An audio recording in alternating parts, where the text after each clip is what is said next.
There we go. Starting with page 133, titled Hunger. In my new life as a human, I was well tended. I ate lettuce leaves with Thousand Island dressing and caramel apples and popcorn with butter. My belly ballooned. But hunger, like food, comes in many shapes and colors. At night, lying alone in my poo pajamas, I felt hungry for the skilled touch of a grooming friend, for the cheerful grunts of a play fight, for the easy safety of my nearby troop foraging through shadows. Remember what happened to Tag, I told myself. Don't think about the jungle. Still, sometimes I lay awake, wishing for the warmth of another just like me, asleep in a night nest of tender prayer plant leaves. I liked having sips of soda poured into my mouth, like a bubbling waterfall, but every now and then I longed to search for a tender stalk of arrowroot, to feel the tease of a mango just out of reach. Still life.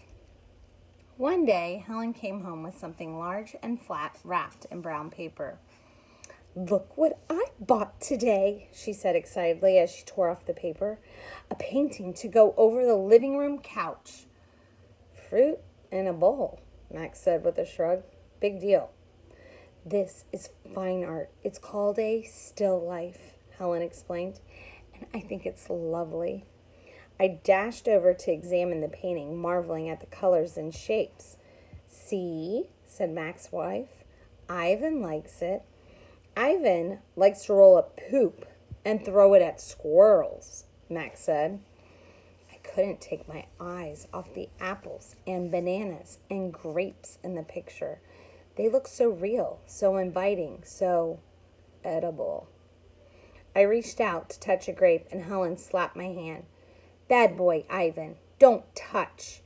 She jerked a thumb at Mac. "Honey, go get a hammer and a nail, would ya?" While Mac and Helen were busy in the living room, I wandered into the kitchen. A cake covered in thick chocolate frosting sat on the counter. I like cake. Love it, in fact. But it wasn't eating I was thinking about. It was painting. The frosting peaked and dipped like waves on a tiny pond. It looked rich and gooey, dark and smooth. It looked like mud. I scooped up a handful of frosting. I scooped up another. I headed to the refrigerator door. It was perfect. An empty, white, waiting canvas. Frosting wasn't as easy to work with as jungle mud. It was stickier and, of course, more tempting to eat. But I kept at it. I scraped off every last bit of that frosting. I may have eaten a little cake, too. I don't remember what I was trying to paint. A banana, most likely. I suppose I knew I was going to get in trouble. But at that moment, I didn't care. I wanted to make something, anything, the way I used to. I wanted to be an artist again. Punishment. I soon learned that humans can screech even louder than monkeys. After that, I was never allowed in the kitchen. Babies. Back in those days, the Big Top Mall was smaller. It had a pony ride, a wooden train that bustled around the parking lot, a few bedraggled parrots, and a surly spider monkey. But when Mac brought me, a baby gorilla dressed in a crisp tuxedo, to the mall, everything changed. People came from far and wide to have their pictures taken with me. They brought me blocks and a toy guitar. They held me in their laps. Once I even held a baby in mine. She was small and slippery. Bubbles flowed from her lips. She squeezed my fingers. Her rear was puffy with padding. Her legs bowed like bent twigs. I made a face. She made a face. I grunted. She grunted. I was so afraid she would fall that I squeezed her tightly, and her mother yanked her away. I wonder if my mother ever worried about dropping us. We always held on, but that's easier to do when your mother is furry. Humans, babies, are an ugly lot. But their eyes are like our babies' eyes. Too big for their faces and for the world. beds. One day, after many weeks of loud talking, Helen packed a bag and slammed the front door and never came back. I don't know why. I never know the why of humans. That night I slept with Mac in his bed. My old nests were woven of leaves and sticks and shaped like his bathtub. Cool, green cocoons. Mac's bed, like mine, was flat, hot, without sticks or stars. Still, he made a sleeping sound like the rumble my father used to make when all was well, a sound from deep inside his belly. My place. Mac grew sullen. I grew bigger. I became what I was meant to be. Too large for chairs, too strong for hugs, too big for human life. I tried to stay calm, to move with dignity. I did my best to eat daintily, but human ways are hard to learn, especially when you're not a human. When I saw my new domain, I was thrilled, and who wouldn't have been? It had no furniture to break, no glasses to smash, no toilets to drop Mac's keys into. It even had a tire swing. I was relieved to have my own place. Somehow, I didn't realize I'd be here quite so long. Now I drink Pepsi, eat old apples, watch reruns on TV. But many days I forget what I am supposed to be. Am I a human? Am I a gorilla? Humans have so many words, more than they truly need. Still, they have no name for what I am. 9,876 days. Ruby is finally asleep. I watch her chest rise and fall. Bob, too, is snoring. But my mind is still racing. For perhaps the first time ever, I've been remembering. It's an odd story to remember, I have to admit. My story has a strange shape, a stunted beginning, an endless middle. I count all the days I've lived with humans. Gorillas count as well as anyone, although it's not a particularly useful skill to have in the wild. I've forgotten so many things, and yet I always know precisely how many days I've been in my domain. I take one of the magic markers Julia gave me. I make an X, a small one, on my painted jungle wall. I make more X's and more. I make an X for every day of my life with humans. My marks look like this. The rest of the night, I mark the days, and when I am done, my wall looks like this. And so on, until there are 9,876 X's marching across my wall like a parade of ugly insects. A visit. It's almost morning when I hear steps. It's Mac. He has a sharp smell. He weaves as he walks. He stands next to my domain. His eyes are red. He is staring out the window at the empty parking lot. Ivan, my man, he mumbles. Ivan. He presses his forehead against the glass. We've been through a lot, you and me. A new beginning. We don't see Mac for 2 days. When he returns, he doesn't talk about Stella. Mac says he is anxious to teach Ruby some tricks. He says the billboard is bringing in more visitors. He says it's time for a new beginning. All afternoon and into the evening, Mac works with Ruby. Ruby's feet are looped with rope so that she cannot run. A heavy chain hangs off her neck. Mac shows her Stella's ball, her pedestal, her stool. He introduces her to Snickers. When Ruby obeys Mac, he gives her a cube of sugar or a bit of dried apple. When she doesn't, he yells and kicks at the sawdust. When George and Julia arrive, Mac is still training Ruby. Julia sits on a bench and watches them. She draws a little, but mostly she keeps her eyes on Ruby. Bob watches too. He's hiding in the corner of my domain under not tag. It's raining outside and Bob does not like damp feet. Ruby trudges behind Mac, her head drooping. Endlessly they circle the ring. Sometimes Mac slaps her flank with his hand. Suddenly, Ruby jerks to a stop. Mac pulls the chain hard, but Ruby refuses to move. Come on, Ruby, Max is almost pleading. What is your problem? She's exhausted, I say to myself. That's the problem. Mac groans. Idiot elephant. Idiot humans, Bob murmurs. Walk, Ruby, I say, although I know she's too far away to hear me. Do what he says. Walk, Mac commands. Now. Ruby doesn't walk. She plops her rump on the sawdust floor. I think maybe she's tired, Julia says. Mac wipes his forehead with the back of his arm. Yeah, I know. We're all tired. He pushes Ruby with the heel of his boot. She ignores him. George looks over from the food court when he is wiping off tables. Mac, he yells, maybe you should call it a day. I'll close up. Mac yanks on Ruby's chain. She is as anchored as a tree trunk. He pulls harder and falls to his knees. That does it, Mac says. He brushes sawdust off his jeans.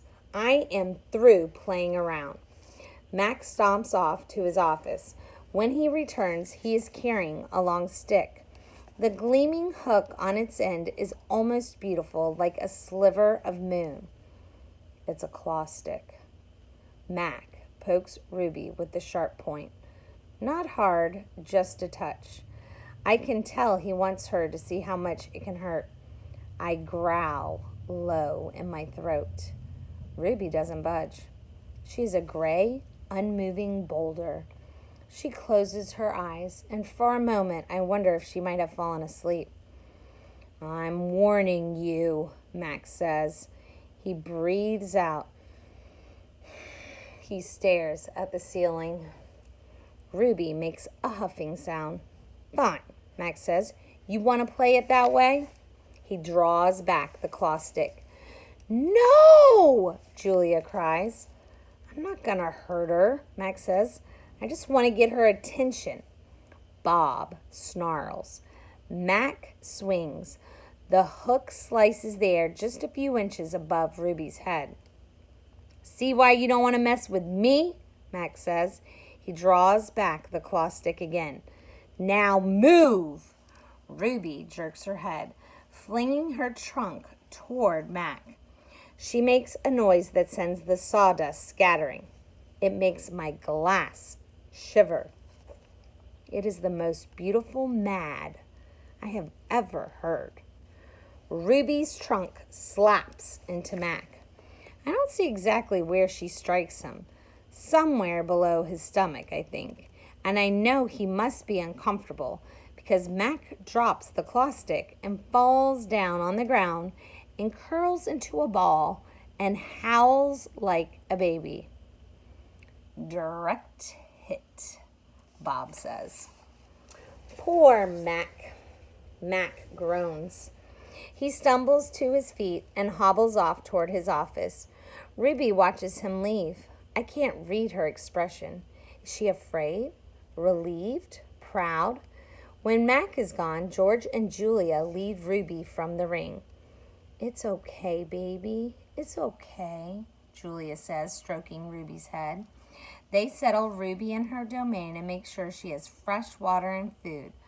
Before long, Ruby's dozing. Dad, Julia asks as George locks Ruby's iron door, do you think Mac would ever hurt Ruby?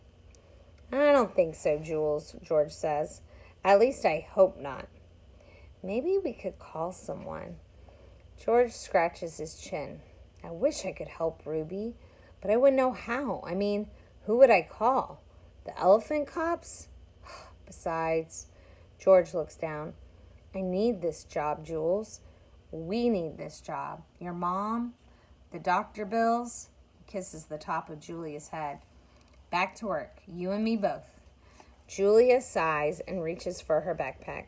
She removes a piece of paper, a bottle of water, and a small metal box. Homework first, George says, wagging a finger. Then you can paint. It's for art class, Julie explains. We're doing watercolors. I'm going to paint Ruby. George smiles. All right, then. Just don't forget your spelling. Dad, Julia asks again, did you see Mac's face when Ruby hit him? George nods. Yes, he says solemnly. I did. He shakes his head. Poor Mac. He turns away, and only then do I hear him laughing. Colors. Julia opens the metal box. I see a row of little squares. Green, blue, red, black, yellow, purple, orange. The colors seem to glow.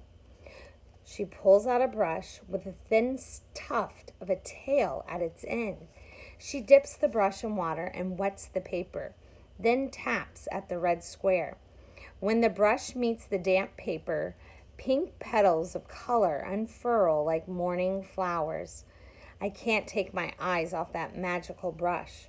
For a moment, I'm not thinking about Ruby and Mac and the claw stick and Stella. Almost. Julia touches red again, then blue, and there suddenly is the purple of a ripe grape. She touches the blue, and her paper turns to summer sky, black and white, and now I see that she is painting a picture of Ruby. I can make out her floppy ears, her thick legs. Julia stops painting. She takes a few steps back, hands on her hips, gazing at her work. She scowls. It's not right, she says. She glances over her shoulder at me. I try to look encouraging. Julia starts to crumple up the paper, then reconsiders. Instead, she slides it into my cage at the spot where my glass is broken. Here you go, she says. A Julia original. That'll be worth millions someday. Gingerly, I pick up the paper. I do not eat a single bite of it. Oh, hey, I almost forgot. Julia runs to her backpack. She pulls out 3 plastic jars. 1 yellow, 1 blue, 1 red. She opens the jars, and an odd, not food smell hits my nose. Julia pushes the jars one by one through the opening. Then she slides some paper through. These are called finger paints, she says.